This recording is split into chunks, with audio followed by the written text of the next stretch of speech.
y completo Jesús, que mores en mi alma en tu fulgida luz. Mis ídolos rompe, los que antes amé. Oh, lávame y blanco cual nieve seré, que solo así ser limpio podré. Oh, lávame tú y cual nieve seré. Oh, mírame desde tu trono de amor, haz mi sacrificio completo, Señor. Te quiero rendir cuanto soy, cuanto sé, pues lávame y blanco cual nieve seré, que solo así ser limpio podré. Oh, lávame tú y cual nieve seré. Jesús, te suplico postrado a tus pies, tu propia perfecta justicia me des.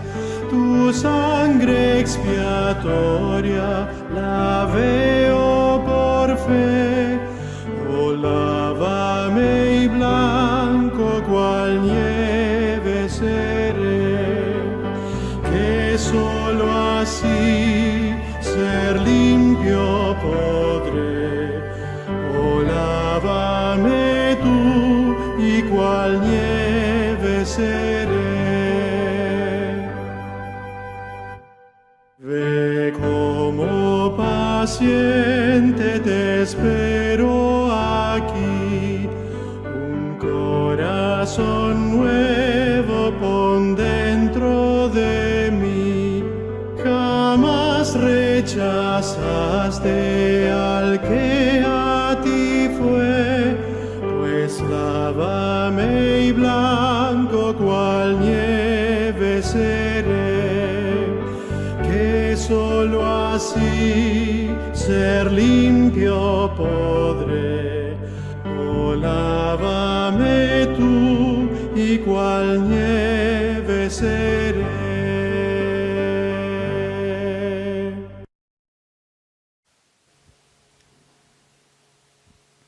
Bueno, feliz sábado, hermanos. Vamos a empezar esta escuela sabática con una oración. Padre nuestro, que estás en los cielos, Señor, te pedimos, como siempre, que tu Santo Espíritu esté aquí con nosotros para poder hacer esta escuela. Dame a mí, por favor, la concentración y el amor suficiente para poder dirigirla correctamente, y ayuda a los demás hermanos para que todos podamos contribuir a que tu palabra sea entregada a nosotros con pureza y que podamos esparcirla por el mundo. Padre, te pedimos perdón por nuestros pecados, que en el nombre de Jesús te lo pedimos todo. Amén.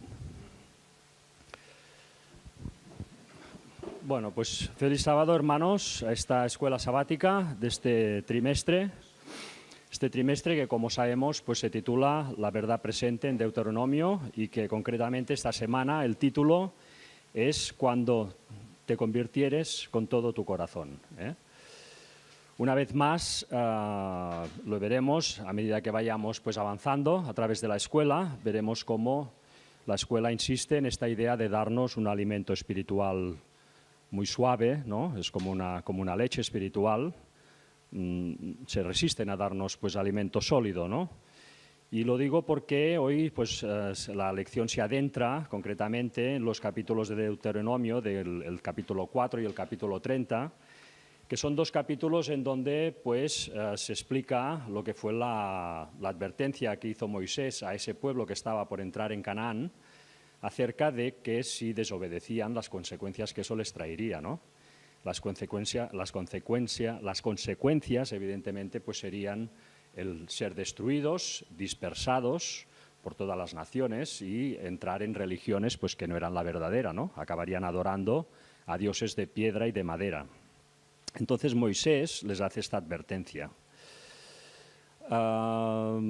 Esto, que tuvo su cumplimiento cuando hubo la dispersión y se los llevaron a Babilonia, y luego ya pues en el año 70, cuando el segundo templo fue destruido, esta situación que se cumplió, la lección no la explica, la lección pues se limita a aplicar esa situación que vivieron los judíos en el sentido de que nosotros tenemos que vigilar, ¿no?, en las cosas que hacemos y tenemos, por tanto, que arrepentirnos también, y si nos arrepentimos, pues Dios nos volverá a recoger en sus brazos, ¿no?, que es lo que dijo Moisés al pueblo de Israel. Si os arrepentís, estando pues repartidos por todas estas naciones, pues yo os volveré a recoger, ¿no?, que es lo que aconteció cuando fueron exiliados en Babilonia. Dios efectivamente los volvió a recoger para ponerlos en Israel otra vez, ¿no?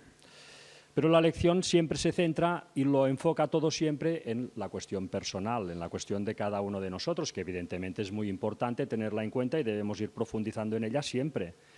Pero desde luego hay otra faceta del cristianismo, que es todo el tema profético, que es avisar al pueblo, es nuestra misión, es la misión de todo cristiano, avisar al pueblo y a la gente para que pueda prepararse, pues precisamente para entrar en esta Canaán, que también es lo que hizo Moisés, ¿no?, cuando les hizo pues ese discurso, dándoles pues repasando otra vez toda la ley. Por eso Deuteronomio se llama segunda ley, porque es la segunda vez que se la dio al pueblo de Israel completa. Pues claro, esto tiene unas connotaciones para nuestros días pues impresionantes, ¿no? Y sobre todo esta profecía que hoy veremos de los judíos, de cómo se advirtió al pueblo judío que sería repartido por todo el mundo, y cómo hoy en día se están usando pues estos versículos por algunos pues para reinstaurar, para coger, digamos, fuerza, para reinstaurar el Estado de Israel, que ya lo han conseguido, y para construir el tercer templo, que es lo que vendrá a continuación, y finalmente dar esa bienvenida a ese falso Mesías que se hará pasar por Jesús viniendo, ¿no? Entonces esto, la lección no dice nada, es como si no existiera, y por tanto con esto lo que hace es no preparar al pueblo, ¿no? La misión de los dirigentes, que entiendo que son los que hacen estas lecciones, sería pues avisar al pueblo para que se prepare para ese gran engaño que va a haber, pero de esto pues no lo hacen nunca. Entonces siempre se limitan a dar esta espiritualización de todas las profecías, que claro que tienen una aplicación personal de cada uno, pero que hay algo más que ellos no hacen nunca, ¿no? Pues vamos a ir avanzando un poco, haciendo pues después de esta introducción, para que vayamos pues sacando de esta lección. Nosotros vamos a intentar pues ponerle lo que le falta, ¿no?, para que podamos entre todos pues dar ese alimento sólido al pueblo, que es lo que necesita. Entonces, el versículo para memorizar de esta semana lo encontramos en Deuteronomio 4:29, nos dice: «Mas si desde allí buscares a Jehová tu Dios, lo hallarás, si lo buscares de todo tu corazón y de toda tu alma». Esto es lo que le dice pues Moisés al pueblo de Israel, ¿no? Ellos, si no obedecen, serán destruidos y serán esparcidos por todas las naciones, pero si buscan a Jehová con toda su alma, con todo su corazón, lo hallarán, ¿no? Vamos a, por tanto, leer los versículos que hay antes de este versículo 29 para irlo poniendo todo en contexto, y entre todos pues lo vamos comentando, si queréis, y os parece bien, y vamos intentando pues sacarle enseñanzas, ¿no? Entonces vamos a leer Deuteronomio 4, del 25 al 28. Claudia, por ejemplo, ¿quieres leer? Deuteronomio 4, del 25 al 28.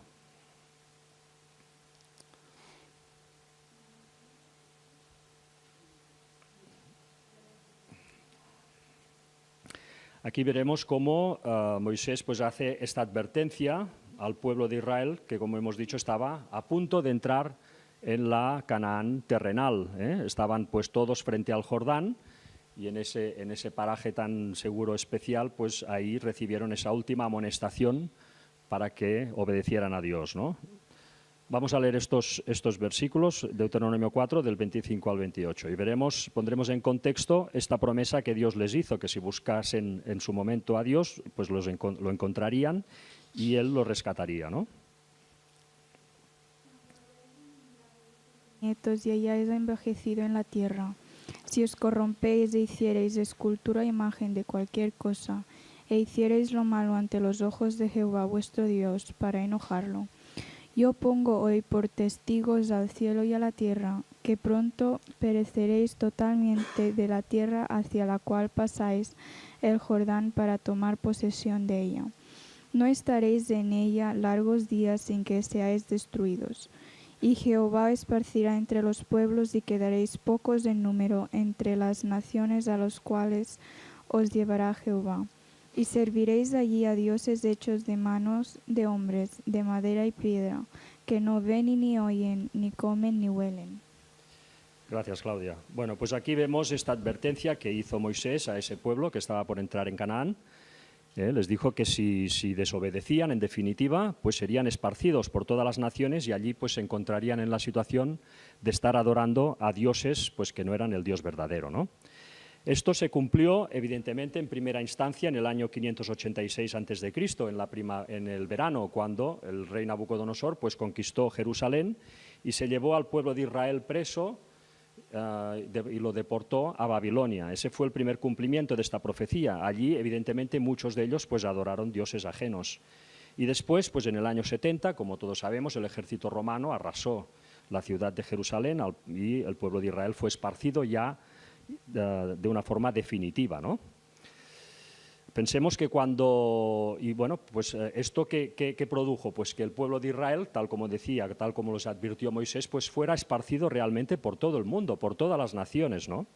Si nos fijamos, pues en la situación que tuvo que vivir primero el reino del norte, Israel, cuando fue conquistado por Asiria, pues todas esas gentes fueron deportadas hacia Oriente. Por tanto, ya el pueblo de Israel, esos miembros del pueblo de Israel ya fueron mezclados con gente de Oriente. Igualmente, cuando fueron deportados a Babilonia, luego muchos tampoco quisieron volver, con lo cual también esos judíos fueron a incrementar esa población judía que se fue esparciendo pues, por todo el oriente de nuestro mundo, ¿no? Y en la época de los romanos, pues, ¿qué sucedió? Cuando cayó Jerusalén, pues también hubo un esparcimiento de todos esos judíos, pero esa vez ya principalmente se fueron hacia Europa. Principalmente en España vinieron muchísimos, que ya estaban aquí, pero fueron a engrosar esas filas, y luego también en toda África, al norte de África, y de ahí pues al resto del continente, me imagino yo. Pero en todo caso, el norte de África fueron muchos judíos, ¿no? Entonces, la profecía de Moisés pues se cumplió perfectamente, ¿no? Se cumplió porque, literalmente, toda esa genética judía pues se fue esparciendo por todo el mundo. Y hoy en día, ¿qué sucede? Pues que hay muchos de estos descendientes judíos que tienen esa genética en ellos, ¿no?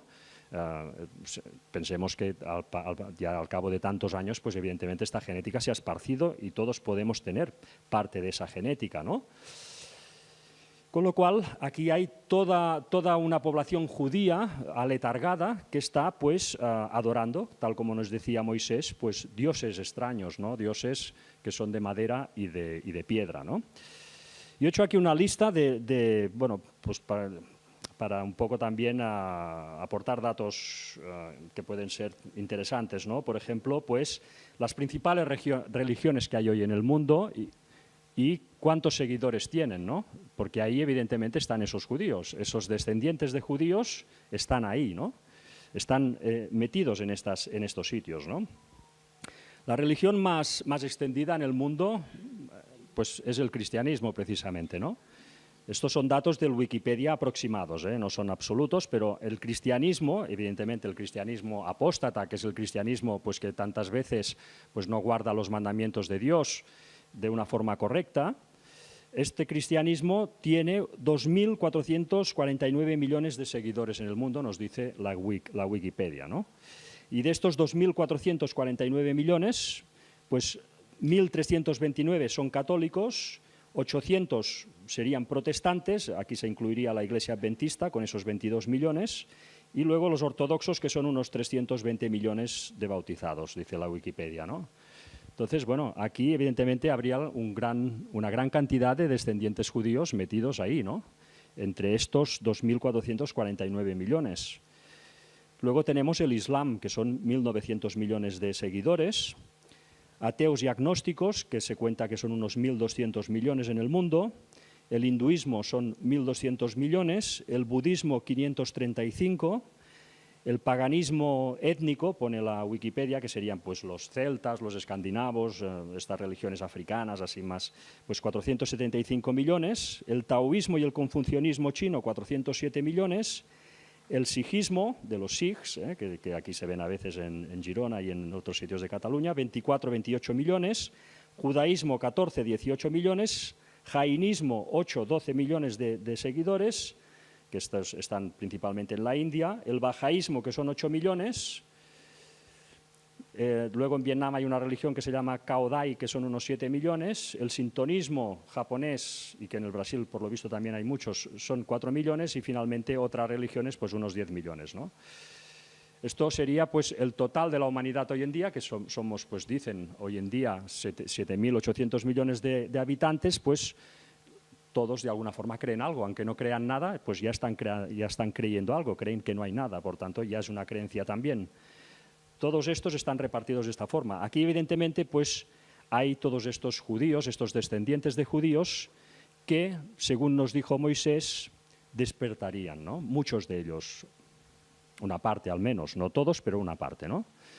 Recordemos lo que nos decía Deuteronomio 4, 29, 31. Mas si desde allí buscares a Jehová tu Dios, ahora pensemos en esta genética judía que está esparcida por todo el mundo, ¿no?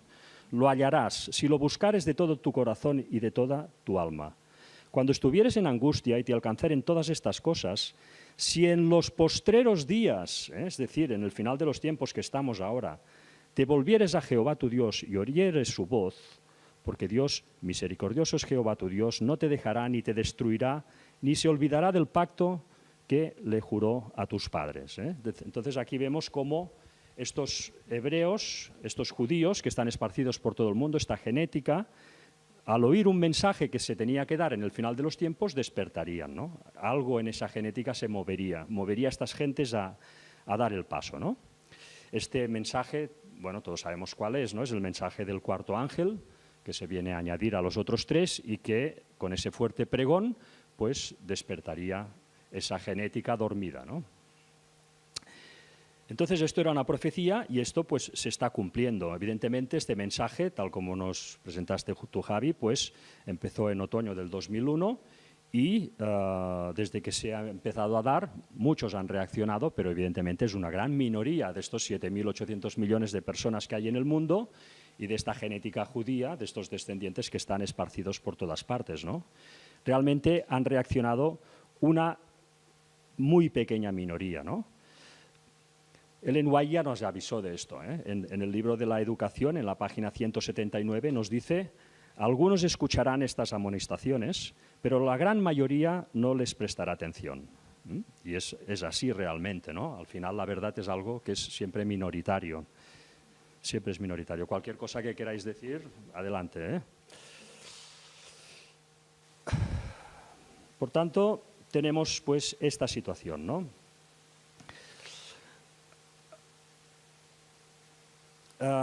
El que haya este despertar en esta genética... Sí, perdón. Sí, avisarme porque yo he cogido la directa, todo y ya está. No, que solo que me recordaba ahora que explicabas esto de la falsificación que también Satanás hace de esto, ¿no?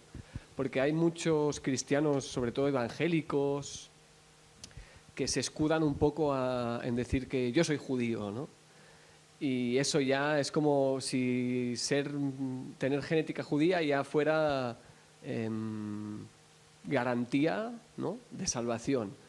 Y esto, pues evidentemente no es así, ¿no? Ni un extremo ni el otro tampoco. O sea, pero me ha recordado un poco lo que me comentabas. Claro, es que Moisés mismo dice que si te entregares con toda tu alma y todo tu corazón, ¿no? Es una premisa, vamos, fundamental, ¿no? Por mucha genética judía que tengas, si no haces eso, y eso implica intentar obedecer de todo corazón y tener la fe de Jesús, por supuesto, pues entonces ya ahí quedas fuera, ¿no?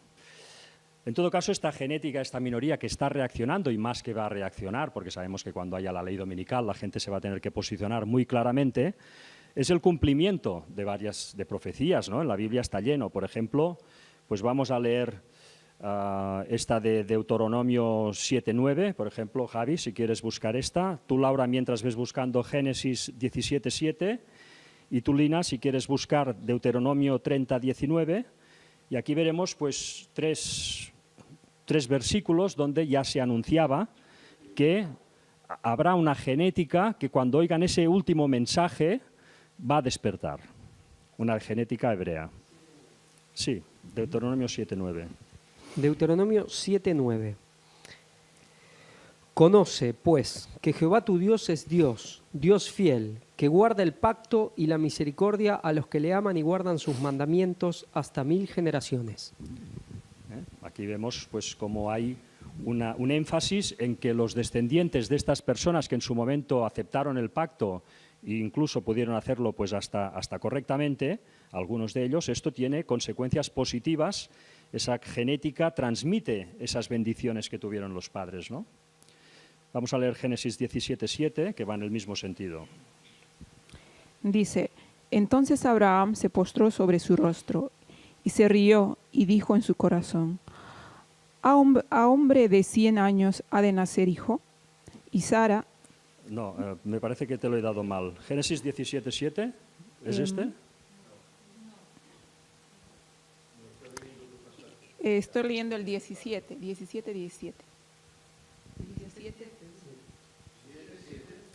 Vale. 17.7, es un poco difícil de pronunciar, ¿no? Pero... Dice, y estableceré mi pacto entre mí y ti, y tu descendencia después de ti en sus generaciones, por pacto perpetuo para ser tu Dios y el de tu descendencia después de ti. Pues una vez más vemos esta promesa que habría... Pues Dios no abandonó a ese pueblo, ¿no? Y va a rescatar a algunos de ellos que están esparcidos en todo el mundo. Y vamos por último a leer Deuteronomio 30.19, que va en la misma dirección. Hoy contra vosotros, que os he puesto delante la vida y la muerte, la bendición y la maldición. Escoge pues la vida para que vivas tú y tu descendencia. Amén. Vale, muchas gracias, Lina. Por tanto, vemos aquí una genética que al final de los tiempos pues, estaba profetizado que va a despertar y ya está despertando. Luego tenemos el tema de los 144.000 sellados, ¿no? Estas personas, pues, ¿quiénes van a ser? Aquí se ha comentado en este ministerio, creo recordar, ¿no, Josep, cuando lo presentaste, que muy probablemente serán personas descendientes, ¿no? Genéticamente tendrán algo, ¿no? ¿Tienes micro por aquí?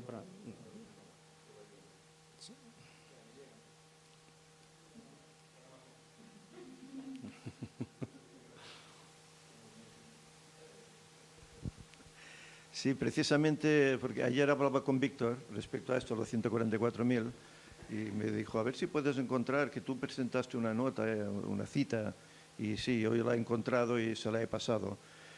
No recuerdo muy bien, pero es una cita que habla, que ahora no recuerdo bien la cita, pero es cuestión de una coma que da a entender que los 144.000 son literales. No sé el número es literal, ¿no? El número es literal. Es el número, sí, un sí, número sí. literal, exacto. Sí. Sí, yo siempre lo he pensado, que es literal. Sí. Y yo, a mi entender, que son de descendencia judía también. Sí. Que hay esa genética, digamos, en el ADN de esas personas. Son judíos nacidos en Israel todos, pero que lo que tú dices, esparcidos por todo el mundo, pero serán de descendencia, por sus genes, etcétera, serán de descendencia judía. Es que esto es la clave. Cuando dice 12.000 de cada tribu, no dice 12.000 gentiles o tal, habla de cada tribu de Israel. Son citas muy concretas, ¿no? Sí. Precisamente esta semana a Víctor le enviaron un escrito de Urias Smith, si no me equivoco. Me parece que sí, hablando acerca de esto. Y ha ido muy bien porque Víctor hace tiempo quiere presentar este tema, pero ahora justo con estas citas realmente se demostrará que no solamente son conjeturas, que los 144.000 son literales y además lo que decíamos, ¿no? De descendencia judía.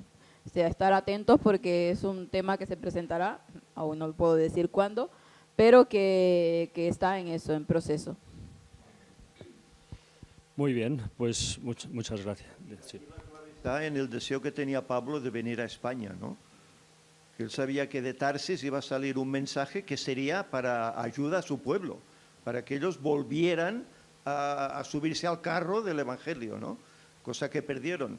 Sabemos que hoy por hoy están desechados por Dios, pero están desechados, pero tienen aún esa puerta abierta para poder volver. Lo que tú decías, serán una minoría, pero bueno, en esa minoría habrá miles, o vete a saber cuántos, ¿no?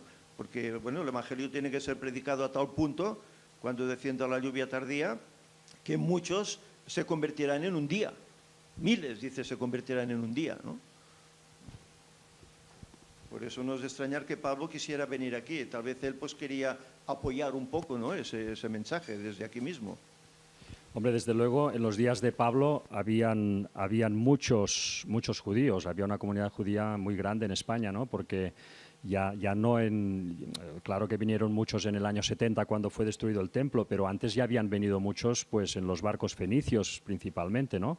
Que era ese pueblo que estaba en donde hoy está Siria y el Líbano, ¿no? Y que bueno, pusieron delegaciones comerciales en todo el Mediterráneo, y los judíos, como buenos también comerciales que han sido siempre, pues ahí estaban también, ¿no? Claro, exactamente. Bueno, luego esta...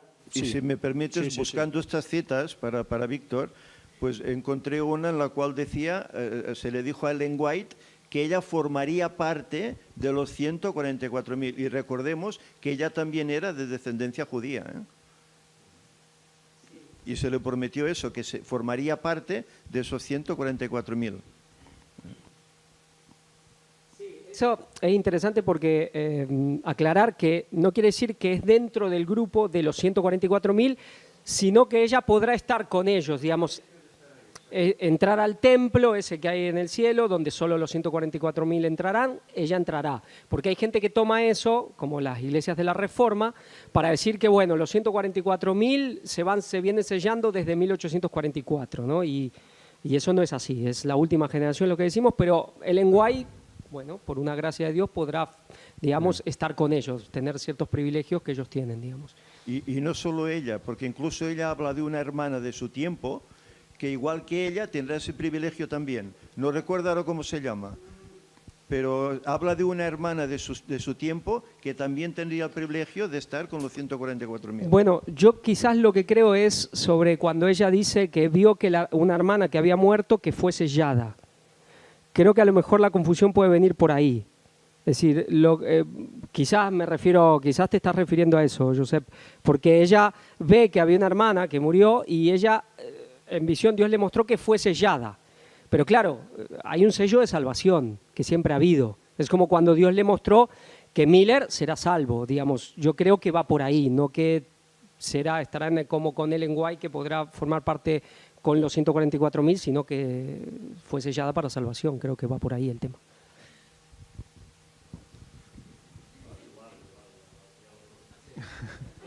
No, y interesante lo de los varones simbólicos de Josué, esos seres que son señales proféticas. O sea, estos 144.000, esos 12.000 de cada tribu, están profetizados así. Entonces los varones que acompañan al tercer Elías están profetizados en la misma Biblia como esos 144.000. O sea, y son señales para todos. Por eso Ellen White dice que oremos para ser de los 144.000. Porque son una señal, un símbolo de lo que es el ser como Cristo, ¿no? En realidad estamos orando para ser como Cristo cuando oramos para ser de los 144.000.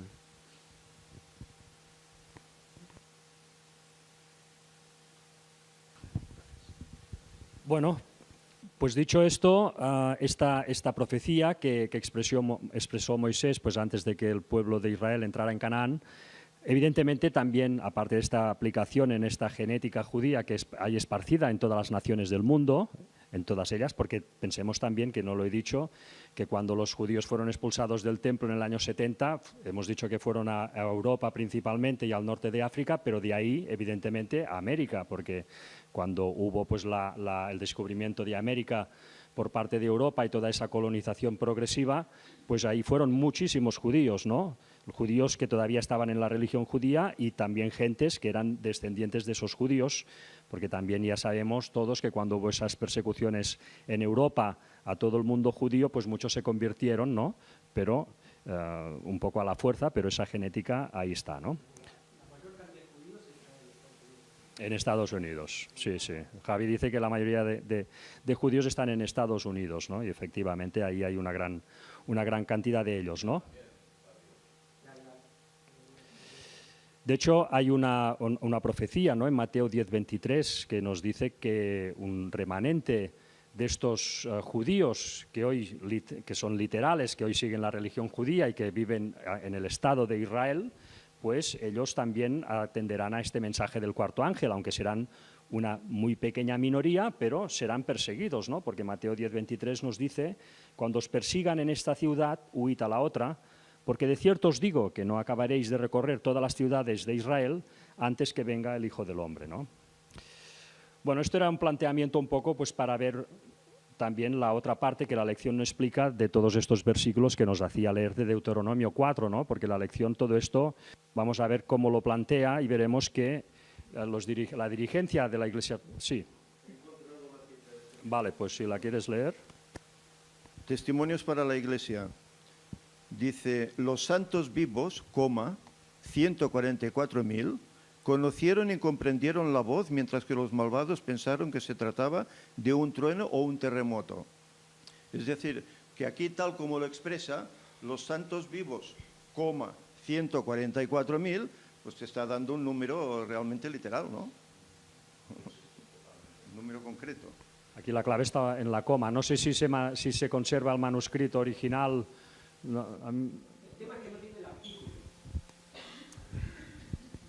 El tema es que no tiene el artículo, porque se diría los santos vivos, los 144.000, claro, los 144.000 podría, digamos, hacer referencia a un grupo de gente que podría ser simbólico, pero al no tener el artículo, está claro que está hablando de una cuestión numérica.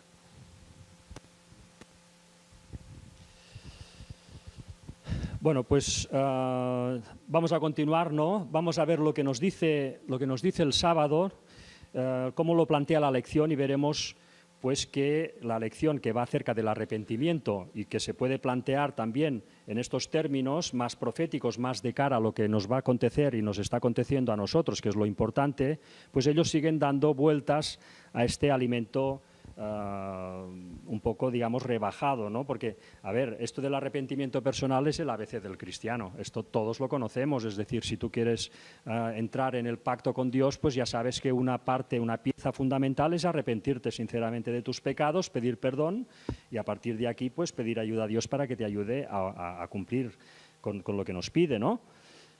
La lección nos dice: un simple hecho de la vida nos acompaña a todos como somos pecadores. De vez en cuando algún experto se queja de la idea cristiana de la corrupción humana básica, pero todo lo que tenemos que hacer es mirar las noticias durante 1 o 2 días o hacer una revisión rápida de la historia de la humanidad y la veracidad de esta doctrina cristiana se hace evidente. Sin ir más lejos, quien tenga el coraje de observar con atención en lo más hondo de su corazón, un lugar que puede resultar aterrador, conoce la veracidad de Romanos 3, del 9 al 23, que termina con las palabras: por cuanto todos pecaron y están destituidos de la gloria de Dios, de Romanos 3:23. Por supuesto, la parte positiva se encuentra en el versículo siguiente, que habla de ser justificados gratuitamente por su gracia, mediante la redención que es en Cristo Jesús. Para esta gran noticia, el arrepentimiento es fundamental: reconocer nuestro pecado, sentir pena por él, pedirle perdón a Dios y apartarnos de la maldad. Como somos pecadores, el arrepentimiento debe ser una parte esencial de nuestra existencia cristiana. Esta semana veremos la idea del arrepentimiento según se expresa en Deuteronomio, ¿no? Esto está muy bien, pero evidentemente también nos dice la Biblia que aparte de amar, ¿no? Además de amar, tenemos que profetizar, ¿no? Disculpad, he encontrado la cita en inglés Y en español dice los santos vivos 144.000 y en inglés dice los santos vivos 144.000 en número. En número. O sea, es in number. O sea, es brutal. El que lo ha traducido se ha comido dos palabras. ¿Por qué? Otra vez esos misterios de la traducción en español que alucinas. Bueno, hoy quizá en el culto tocaremos algo de la White State. No hablaremos mucho, pero de los que se han encargado, digamos, de la historia, digamos, de guardar las cosas de Ellen White. Con respecto al otro, lo que tú estabas diciendo, yo pensé en Hebreos 6, ¿no? Los primeros 3 versículos, que dice, por tanto, dejando ya los rudimentos de la doctrina de Cristo, vamos adelante a la perfección, no echando otra vez el fundamento de arrepentimiento de obras muertas de la fe en Dios, de la doctrina de bautismos, de la imposición de manos, de la resurrección de los muertos y del juicio eterno. Y esto haremos si Dios en verdad lo permite. Digamos, no estando siempre otra vez en lo básico, en los rudimentos elementales. ¿Están siendo como Pablo esta gente? Todo lo contrario. Digamos, siempre están en lo mismo. ¿Y eso qué genera? Que la gente ya se aburra, ya no quiera saber más nada, se duerma y corre el riesgo de dormirse eternamente, digamos. Pero realmente es algo ya prácticamente adrede, da que pensar, ¿no? Sí, desde luego, ¿no? Bueno, vamos a otro aspecto interesante que sí nos da la lección, que es el tema de los modismos, ¿no? Que lo encontramos el domingo, con la palabra milliten, ¿no? Milliten es un modismo. Bueno, en primer lugar, ¿qué es un modismo? Un modismo, según el diccionario, ¿alguien se atreve a decir que es un modismo? Sí, hombre, lo sabemos, ¿no?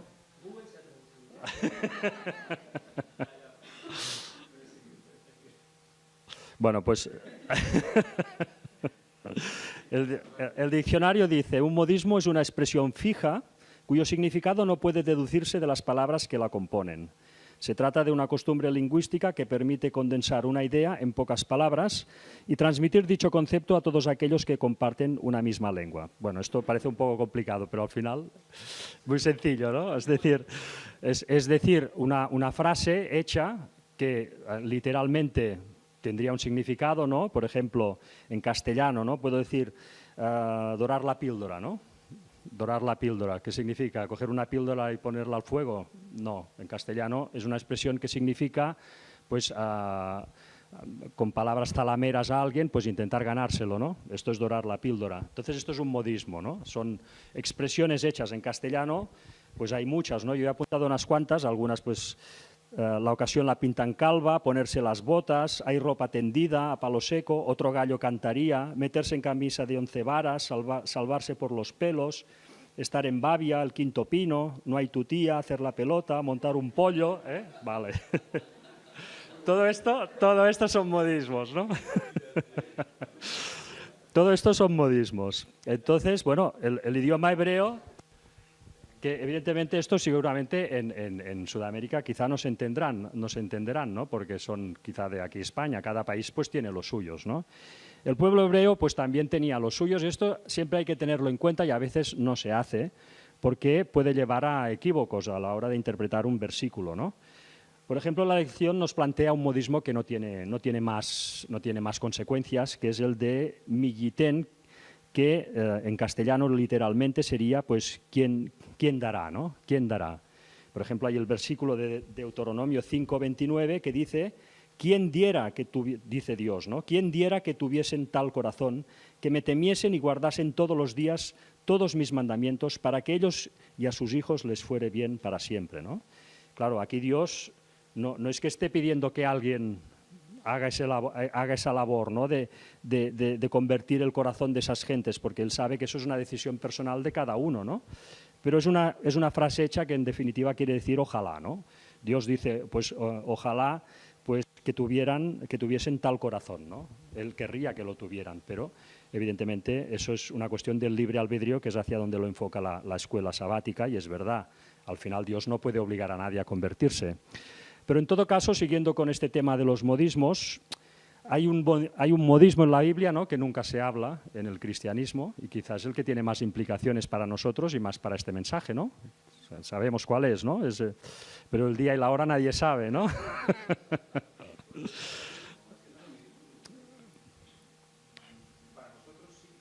Bueno, es un modismo de la lengua hebrea, es un hebraísmo, ¿no? Efectivamente, ¿no?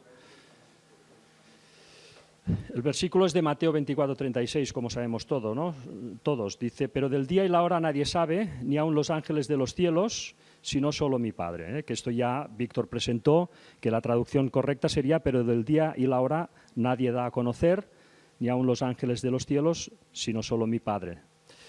Bueno, esto evidentemente es un modismo hebreo, sin embargo, está escrito en griego, ¿no? Esto aquí lo que denota es que Mateo, que es el que escribió este evangelio, pues evidentemente conocía el griego, en esa época era la lengua franca, pero lo tradujo literalmente, ese modismo hebreo lo tradujo literalmente al hebreo, ¿no? Eso denota que él tenía un manejo del griego, pues, bueno, hasta cierto punto limitado, ¿eh? Desconocía quizá cómo sería la traducción correcta de ese modismo, pues del hebreo pasarlo al griego. Por ejemplo, hay un modismo, por ejemplo, en inglés, ¿no?, que es cuando llueve mucho, pues ellos dicen rain, cats and dogs, ¿no? O sea, literalmente llueven gatos y perros, dicen ellos, cuando llueve mucho, ¿no? Claro, si yo quiero traducir un texto del inglés al castellano y pongo llueven gatos y perros, pues no me vais a entender. No es una traducción correcta. La traducción correcta sería sustituirlo con un modismo, pues en castellano, como podría ser caen chuzos de punta o llueve a cántaros, ¿no? Este sería la traducción correcta. Como Mateo no hizo esto, sino que lo tradujo literalmente, vemos por un lado su dominio del griego tenía limitaciones y por otro lado, quizá más importante, darnos cuenta que realmente ese evangelio fue escrito en griego por el mismo Mateo.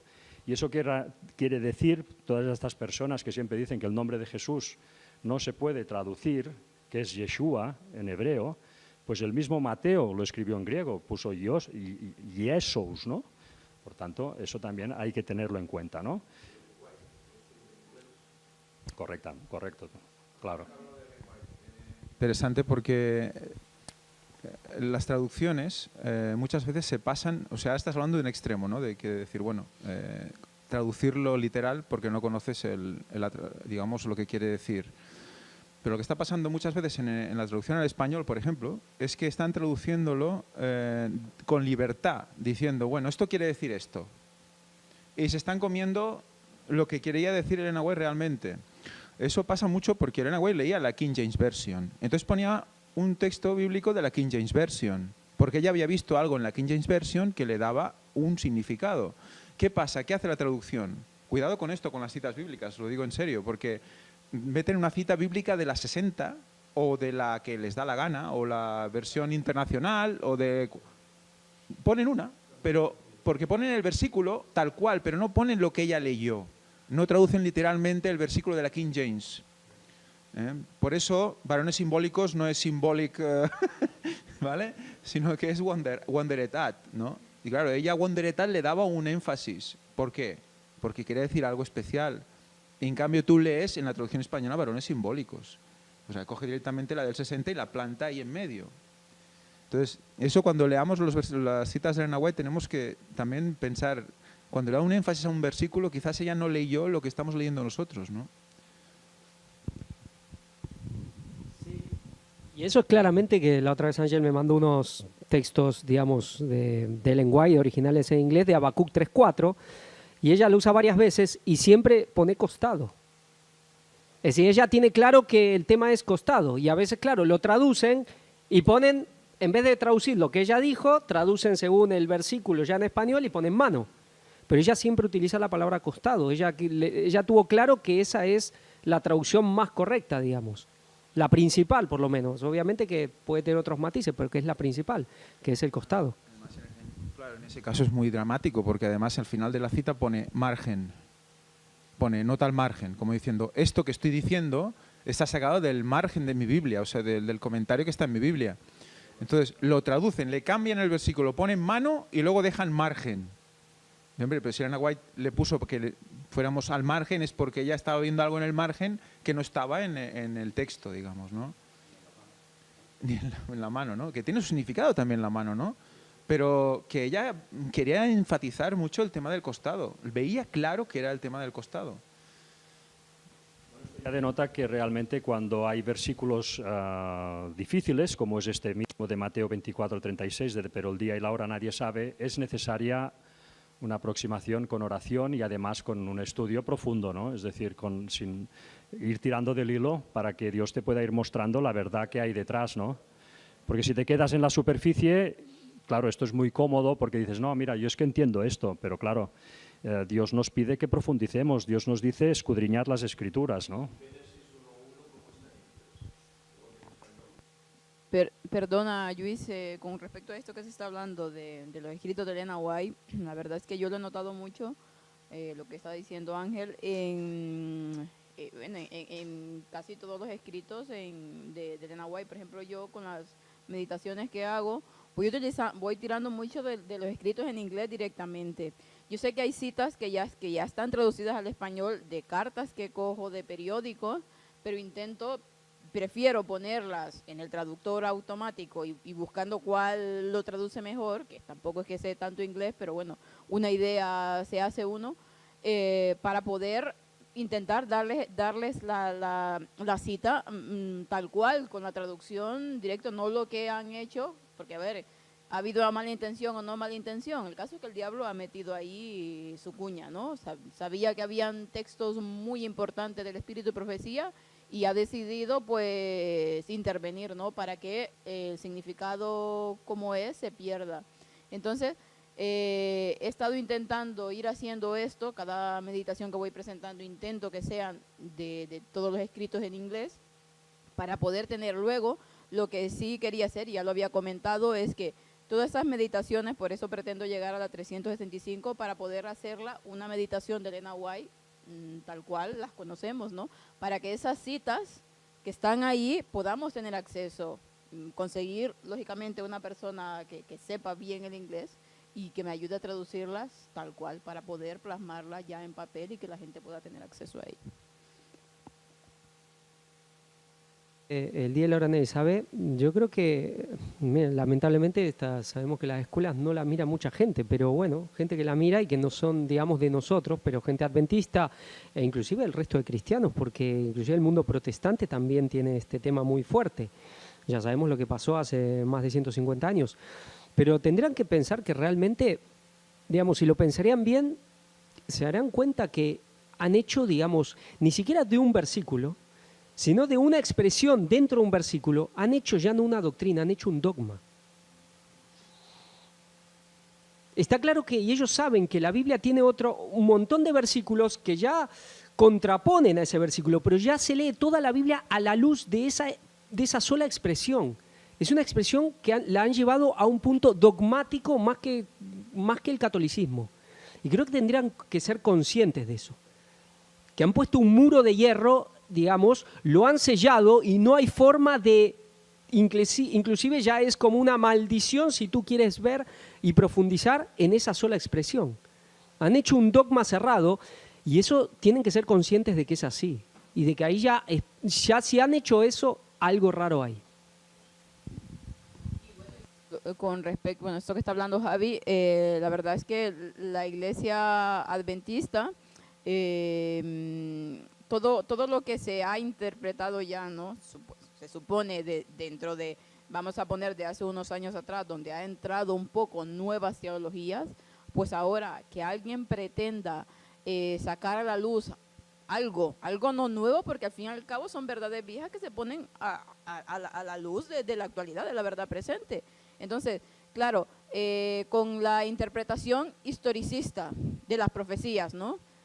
O sea, si no va en el ámbito del adventismo moderno, por así decirlo, esas interpretaciones, todo lo demás, por ejemplo, lo de Daniel 11, lo que siempre comentábamos, ¿no? Capítulos finales, es que si no va ahí ya no encaja, porque es que la iglesia tiene esta postura y en esta postura se va a morir y así. Y se va a perder, pues claro, porque ese es el problema. Entonces, como dice Javi, se ha creado un muro inmenso que la gente de ahí, que no tiene conciencia o que no quiere conocer la verdad, se pierde y los están llevando por un punto de no retorno. Y es muy triste porque la palabra de Dios es tan rica, la palabra de Dios tiene cosas tan maravillosas de profundizar en ellas, que es lo que se debería de estar, diciendo a los jóvenes de la iglesia, porque son el futuro, ¿no? El futuro hablando de los 144,000, pero ¿qué? Se va quedando atrás. Y lamentablemente, ¿qué está pasando con estos jóvenes? Pues se están perdiendo, porque no se les ha querido dar alimentos sólidos, solo como estamos viendo en estas escuelas sabáticas, leche y nada más que eso. Y así que se puede aprender, nada. Sí, sí, efectivamente, ¿no? ¿Quieres decir algo? Pasarle el micro, por favor, a Josep.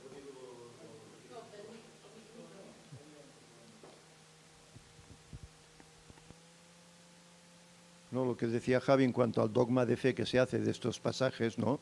Bueno, es tal el dogma de fe que rebajan a Cristo, porque dicen, solo Dios el Padre lo sabe. Entonces Cristo no es Dios. Claro. Entonces, ¿qué creemos? ¿En un solo Dios o creemos en dioses o cómo estamos? Claro, es que la mayoría de la gente con la cual charlas en redes sociales te dicen esto, no es que solo lo sabe Dios el Padre. Claro, entonces tienes que decirlo obligadamente. Y entonces Cristo para ti no es Dios.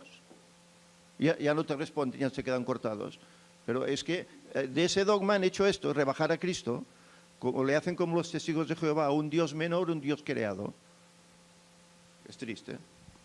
Sí, desde luego hay que usar la lógica también, ¿no? En la Biblia, bueno, también no, siempre hay que usar la lógica y desde luego, pues si la usas un poco, ya con este ejemplo que has dado ya está claro, ¿no? Dice.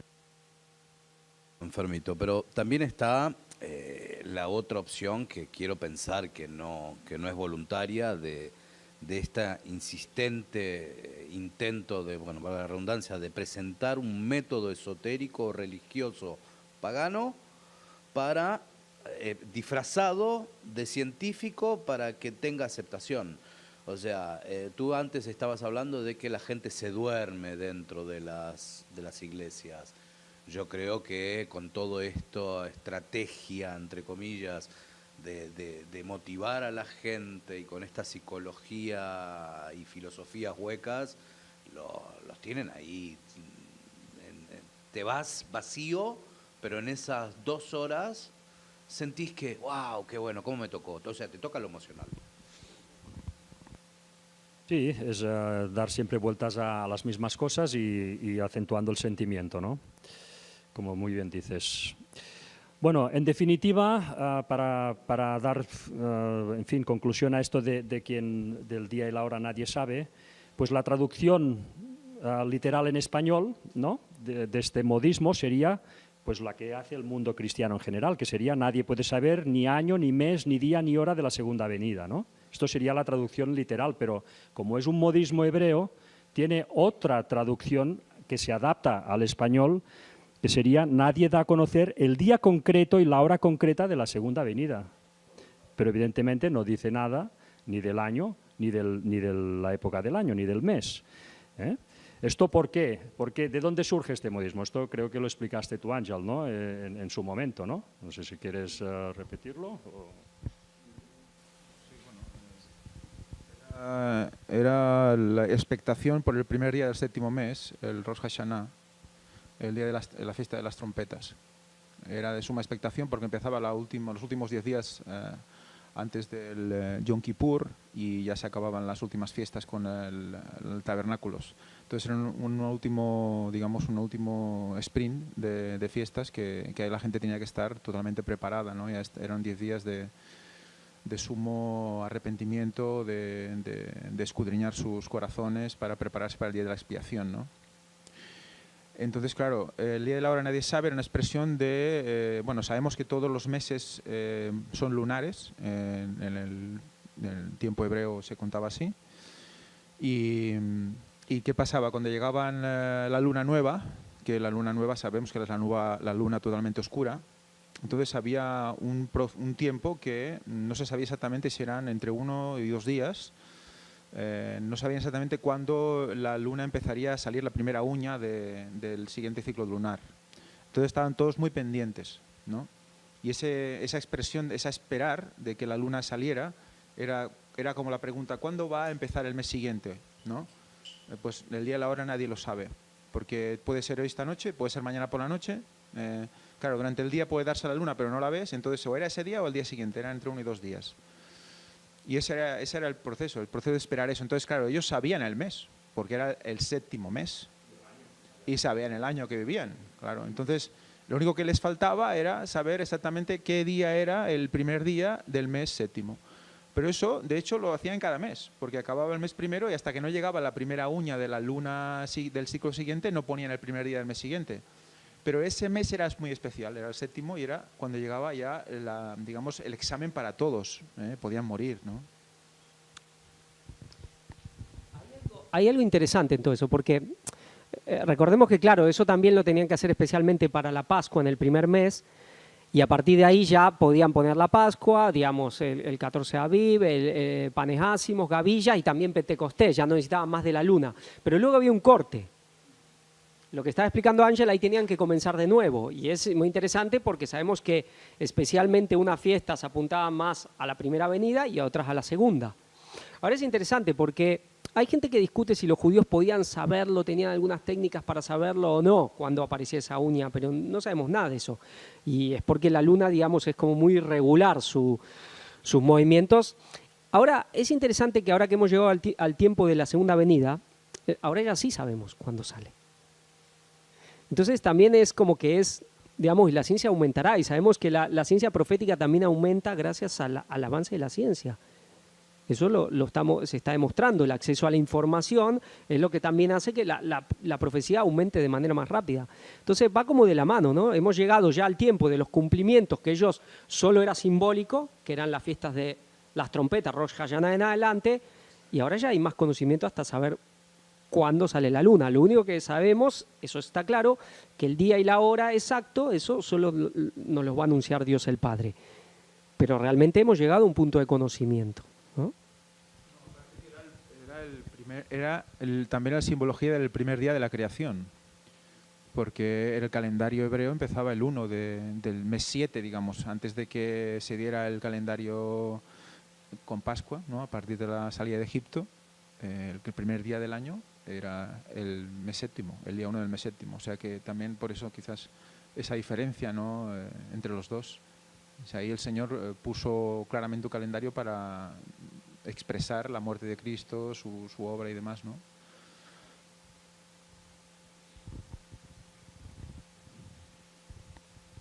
Vale, perfecto. Pues muchas gracias. Entonces vamos a continuar, ¿no?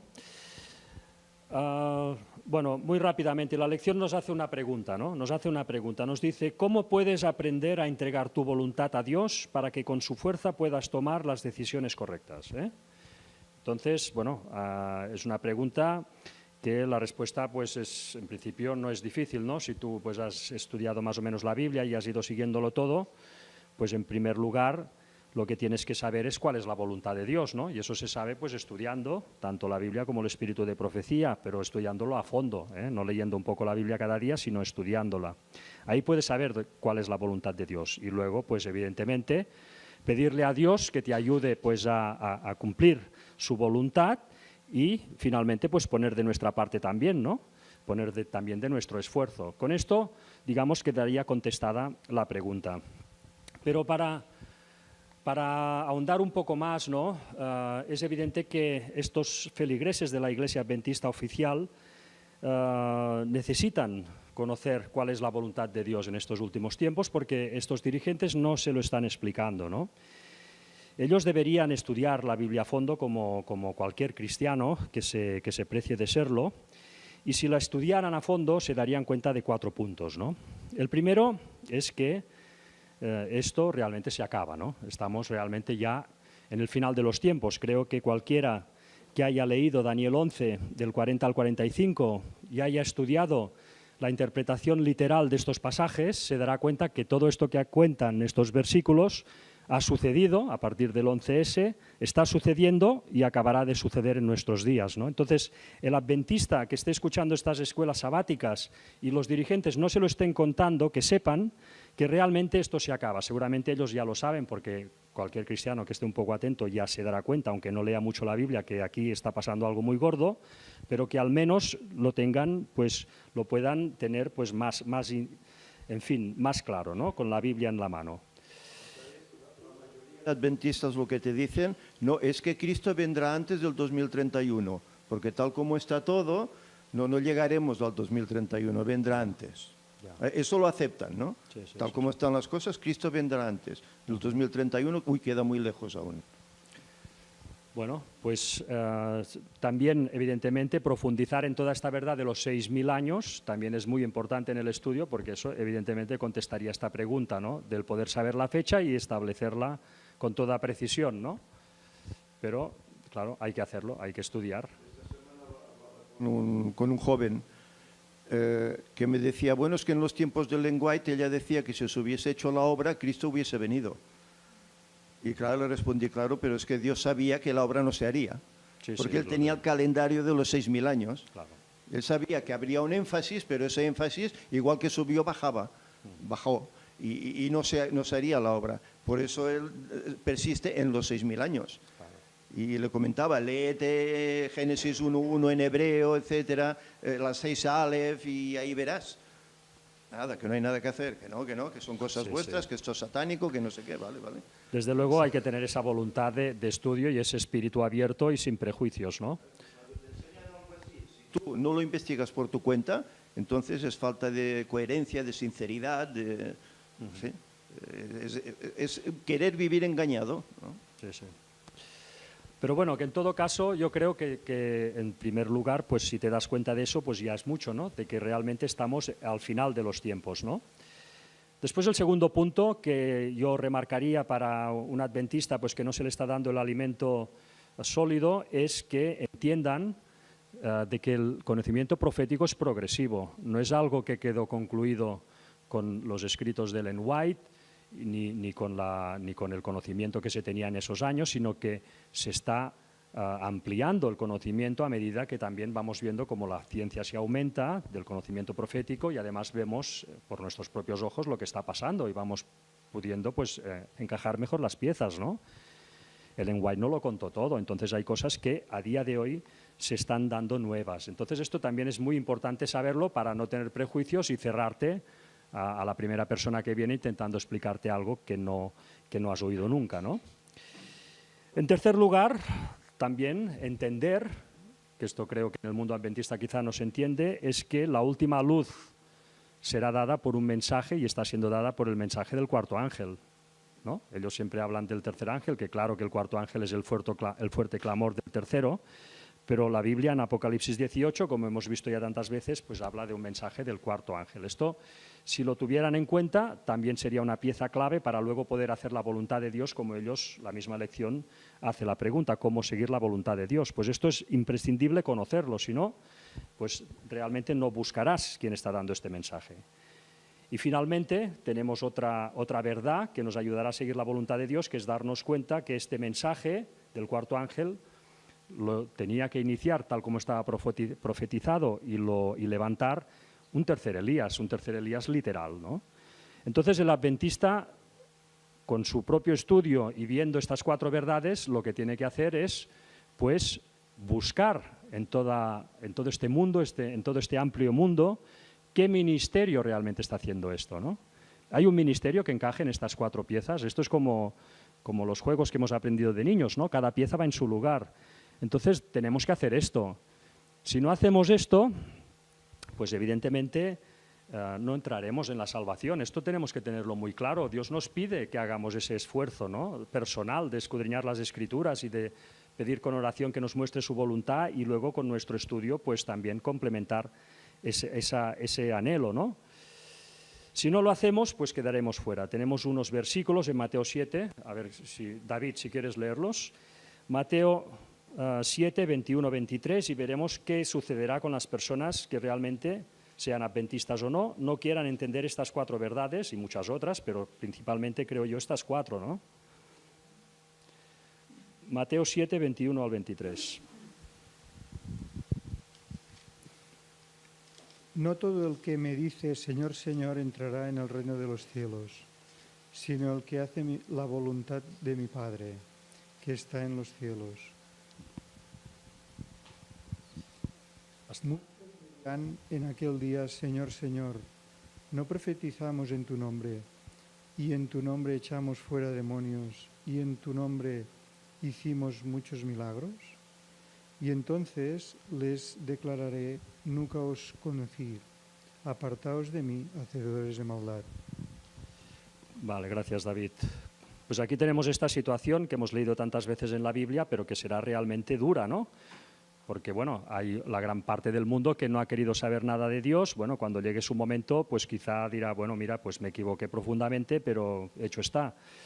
Pero claro, el que ha intentado conformar su vida con las cosas de Dios, seguro que ha hecho sacrificios durante su vida. ¿Quién no los ha hecho, aunque sea que no esté en toda la verdad?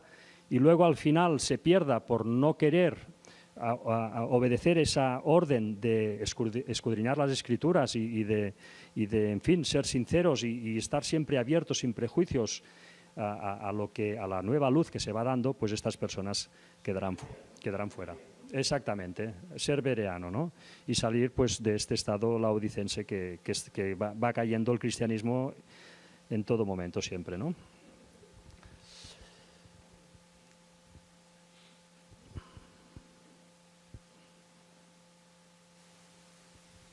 Se llega al punto, ¿no? Cómo se hace para que las personas reconozcan la verdad, pero ya hay un punto, digamos, central del corazón que es el que lo decide todo. Jesús mismo tuvo ese problema y él que dijo, el que quiera hacer la voluntad de Dios conocerá si la doctrina es de Dios o si yo hablo por mi propia cuenta. Y aquí está el punto, el que quiere hacer la voluntad de Dios o el que no quiere. Y ahí es donde a nosotros nos toca siempre, obviamente, escudriñar las Escrituras al mismo tiempo que escudriñamos nuestro propio interior. Decir, bueno, ¿yo realmente quiero hacer la voluntad de Dios o me estoy aferrando por orgullos y egoísmos a prejuicios, a ideas preconcebidas? Hay que realmente buscar mucha sinceridad y humildad y también valor para darse cuenta si uno realmente quiere hacer la voluntad de Dios o no. Y el que la quiera hacer va a reconocer cuál es la verdadera doctrina. Y el que no quiere realmente hacer la voluntad de Dios, sino que quiere hacer la suya, y en el fondo hace la de Satanás, pues no lo reconocerá. El lunes, vamos a ir ya rápido. ¿Querías decir algo? ¿Alguien quería decir algo? El lunes, no, sí, parece que acabamos de empezar, ¿no? No, tranquilos, vamos a ir rápido. Se titula Me buscaréis y me hallaréis. Bueno, yo del lunes me quedo pues con la afirmación que hace acerca de cómo Dios conoce el futuro, ¿no? Que es algo que a mí también siempre, y creo que a todos, nos sorprende, ¿no? Porque claro, desde nuestra perspectiva humana y terrenal, nosotros estamos atrapados en el tiempo, en el elemento tiempo, y parece que el futuro es algo que no existe, es algo que ¿cómo alguien va a hablar del futuro si el futuro no existe, ¿no? Bueno, la lección nos dice, en toda la Biblia encontramos evidencias de la presencia de Dios, es decir, Él sabe de antemano todo lo que sucederá, tanto el apogeo y la decadencia de los imperios mundiales, como las acciones individuales apenas unas horas antes de que ocurran. El Señor conoce el fin desde el principio. Su previsión, incluso de nuestras decisiones, no condiciona la libertad de estas decisiones. Por lo tanto, el Señor sabía antes de introducir a los hijos de Israel en la tierra lo que harían al entrar allí. Bueno, Dios conoce el futuro. Cualquiera que haya leído la Biblia también pues lo puede ver, de que se nos dan unas profecías que se han cumplido y se están cumpliendo, ¿no? ¿Cómo es que Dios conoce el futuro? Esto se comentó el otro día y me parece una idea también interesante, ¿no? Evidentemente hay cosas que seguro se nos escapan porque Dios es infinito y nuestra inteligencia muy limitada, pero evidentemente pues Dios vive fuera del espacio-tiempo, ¿no? Nosotros estamos limitados por esos elementos físicos, ¿no? Por esa naturaleza que tiene el universo. Pero Dios lo ve desde fuera, Dios está fuera del tiempo y por tanto Él puede ver tanto el pasado como el presente como el futuro de una sola ojeada, ¿no? ¿Y luego qué hace con este conocimiento? Bueno, pues a veces lo transmite al hombre. vemos como en el cielo pues hay libros donde hay escrito ese futuro, ¿no? Está escrito el pasado, está escrito el presente y también tiene escrito el futuro.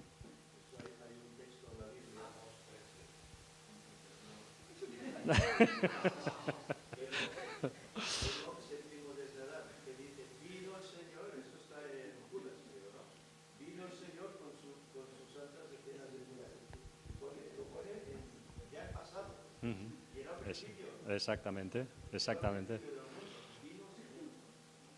Bueno, en Apocalipsis 4.1 y 5.1, por ejemplo, también salen pues estos libros que Juan vio como se abrían en el cielo, ¿no? Y se nos detallaba el futuro, ¿no? Nos dice Apocalipsis 4.1, después de esto miré y aquí una puerta abierta en el cielo y la primera voz que oí como de trompeta hablando conmigo dijo, sube acá y yo te mostraré las cosas que sucederán después de estas.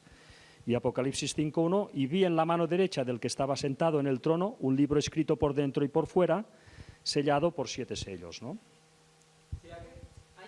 En general, cuando uno piensa en la creación, lo que Dios creó, generalmente piensa más en el tema espacial, en el espacio, en lo material, y a veces deja de lado el tiempo.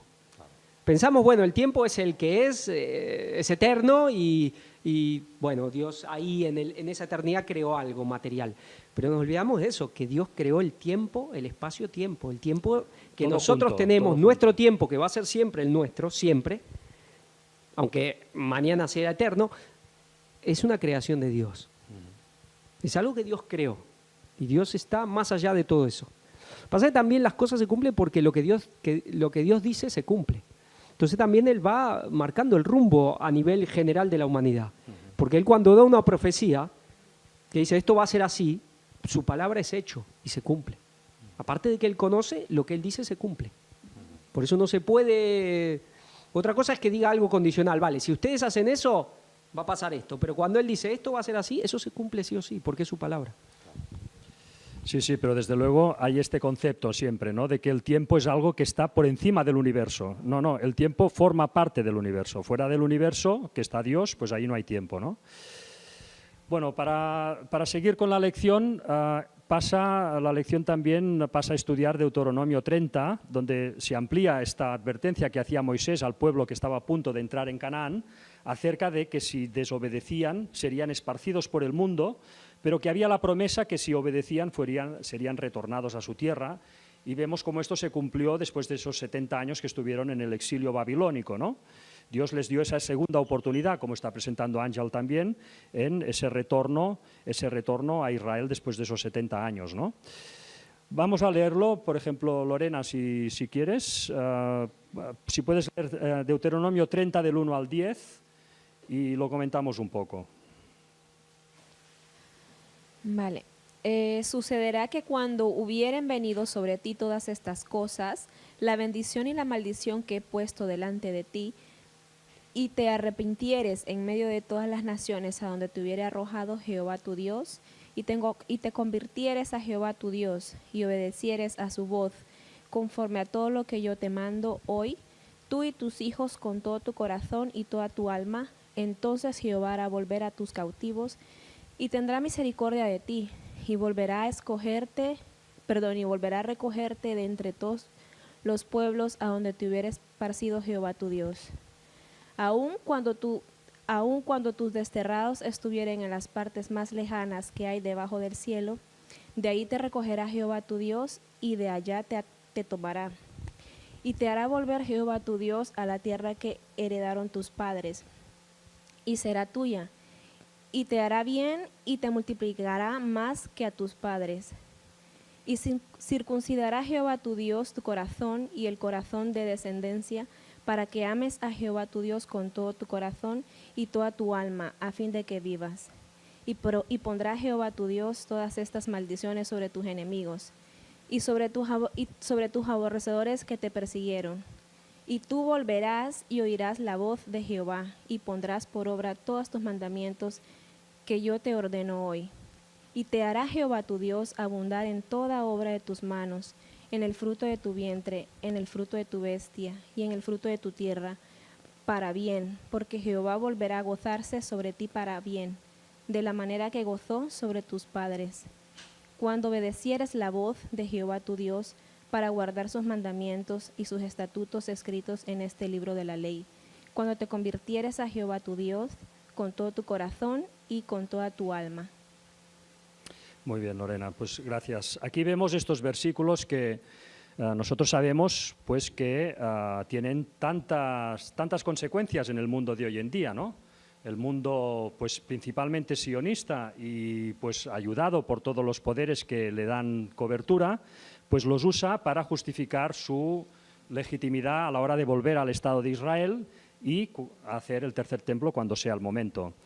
La lección, una vez más, de esto pues no dice nada, ¿no? No advierte al pueblo de Dios, al pueblo adventista, de que estos versículos hoy en día están siendo manipulados para engañar el mundo. Esto es muy grave, ¿no? Realmente es muy grave porque dejan ciegos a su pueblo, ¿no? Estos versículos nosotros sabemos que tuvieron su cumplimiento, en primer lugar, cuando pues, fueron deportados a Babilonia, como hemos dicho antes, y Dios les dio esa segunda oportunidad volviéndolos a poner en Jerusalén. Allí el pueblo judío volvió a fallar hasta el punto que llegaron a crucificar al Mesías y fueron definitivamente esparcidos por el mundo, y esta profecía no tendrá su cumplimiento pleno pues hasta la tercera venida de Jesús, cuando pues ya se instaure en la nueva tierra esa sociedad, ¿no? Donde pues ya va a haber esa armonía, ¿no? Ese será el momento en que se va a cumplir todos estos versículos. Sin embargo, sabemos que hoy en día hay todo un movimiento muy profundo que viene pues ya de hace muchos años, en que se está luchando para reconstruir en Jerusalén lo que es el Estado de Israel, juntamente con un tercer templo que va a servir para dar esa bienvenida, como se ha dicho tantas veces en este ministerio, a este falso Mesías que va a confundir a todo el mundo de esta tierra, ¿no? A todos aquellos que no hayan atendido al mensaje del cuarto ángel, por mucho que ahora se piensen que están preparados. Entonces, esto realmente pues, es la situación que está aconteciendo ahora, ¿no? Estos sionistas que empezaron con esta tarea de reconstruir Israel para poder construir el tercer templo y dar la bienvenida a Satanás haciéndose pasar por Jesús, pues están siendo apoyados, como sabemos todos, pues por el Vaticano principalmente, y luego pues por todo el protestantismo apóstata que les está dando gran cobertura, y también por las sociedades secretas, ¿no? Este movimiento viene además de lejos. Por ejemplo, si nosotros analizamos la historia de este siglo XX, ¿no? Incluso del siglo XIX, gran parte, pues nos daremos cuenta, como se ha presentado también tantas veces, de que aquí no se ha hecho nada por casualidad. Aquí hay una agenda muy bien trazada que, conociéndola, te permite encajar todos los movimientos que han habido en la historia de estos últimos años en la Tierra, ¿no? Y para poner un ejemplo, lo que pasó pues, en la Segunda Guerra Mundial, ¿no? En la Segunda Guerra Mundial pues siempre se nos cuenta la misma historia, que habían unos alemanes que eran muy, muy malos, y entonces vinieron los ingleses, los franceses, junto con los aliados, que eran los americanos, que eran muy, muy buenos, y entonces pues ganaron la guerra, ¿no? Bueno, esto está muy bien, pero evidentemente, como se ha presentado en el ministerio, el Vaticano fue el que dio amplia cobertura al movimiento nazi y a los alemanes de esos años, ¿no? ¿Por qué ellos intentaron levantar este movimiento? ¿Por qué le dieron cobertura si eran efectivamente tan malos, ¿no? Bueno, aquí hay toda una historia. Evidentemente ellos tenían el interés de crear un Estado en Israel. Ellos querían recuperar esa tierra que era de los palestinos y querían ahí refundar una nación, Israel, porque el Vaticano, junto con todas estas sociedades secretas y con todo este protestantismo apóstata, tienen la idea de dar la bienvenida a Satanás. Y saben que si no se hace el tercer templo, ahí no va a poder venir Satanás, porque no va a poder hacer ese engaño. Entonces hay ese interés. Ellos sabían que era necesario hacer el Estado de Israel, ¿no?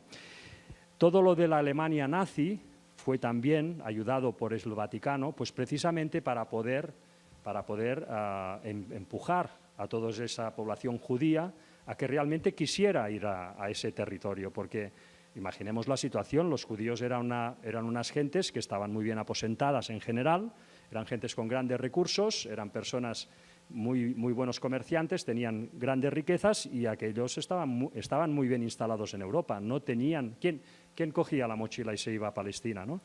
Entonces tuvo que moverse toda esa guerra para que al final la consecuencia fuera que se permitiera por las naciones hacer el Estado judío y además que hubieran gentes judías dispuestas a ir ahí y jugarse la vida, ¿no?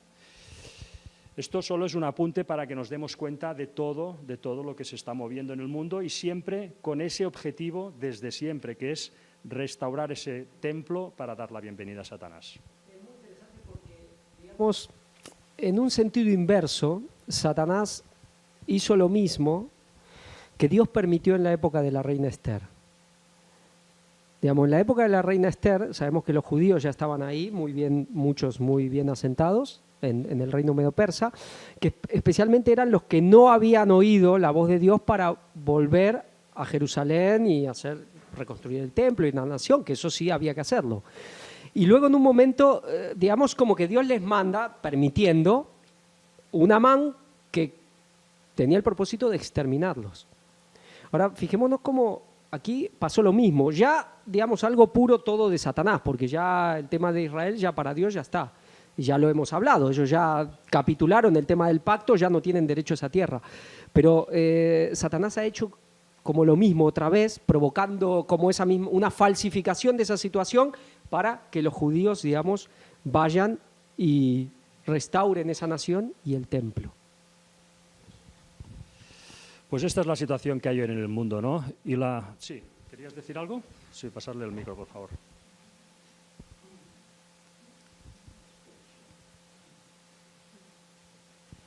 Y también esa guerra sirvió para instaurar las Naciones Unidas, que eso al Vaticano le interesaba para tener toda Europa unida en un solo lugar y desde ahí pues ofrecer sus directrices, ¿no? Si no, solo tenemos que ver Laudato Si, Agenda 2030, idénticas.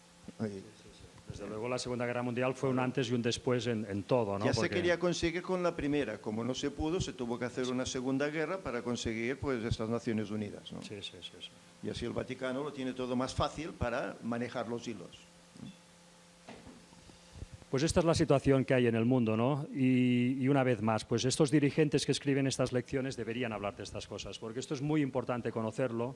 Y gracias a Dios que hay un ministerio que está dando el mensaje del cuarto ángel y que está poniendo todos estos temas encima de la mesa, jugándose seguramente su seguridad personal, pero que es lo que el mundo necesita oír.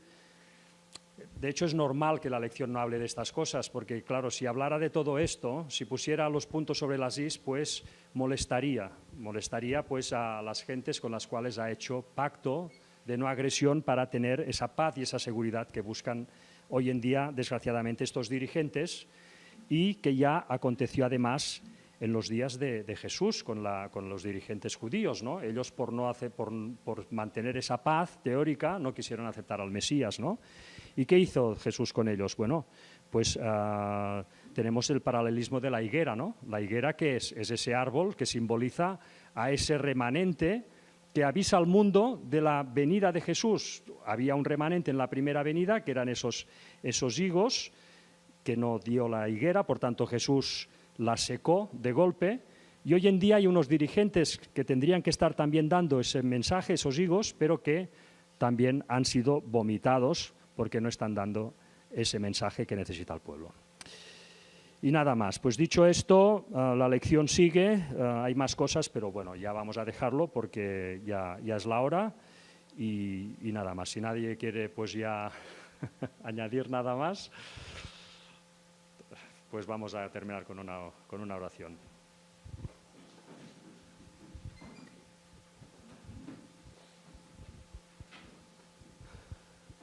Padre nuestro, que estás en los cielos, Señor, te damos las gracias como siempre, te pedimos que nos sostengas, Padre, que avancemos hacia ti, que abandonemos nuestras posiciones de comodidad, que aceptemos estar en riesgo, que aceptemos estar en sitios incómodos, en sitios donde nos jugamos las cosas que quizá acariciamos. Ayúdanos a estar en esa posición, a no acomodarnos, a no buscar la seguridad, sino a buscar la verdad, a seguirla, a darla y a ponernos plenamente en tus manos, porque de esta forma es como tú puedes transformarnos. Padre, te pedimos también que prepares nuestras mentes para el culto que va a venir a continuación, para que podamos captar todo lo que ahí se diga Y perdónanos todos nuestros pecados, Señor, que en el nombre de Jesús te lo pedimos todo.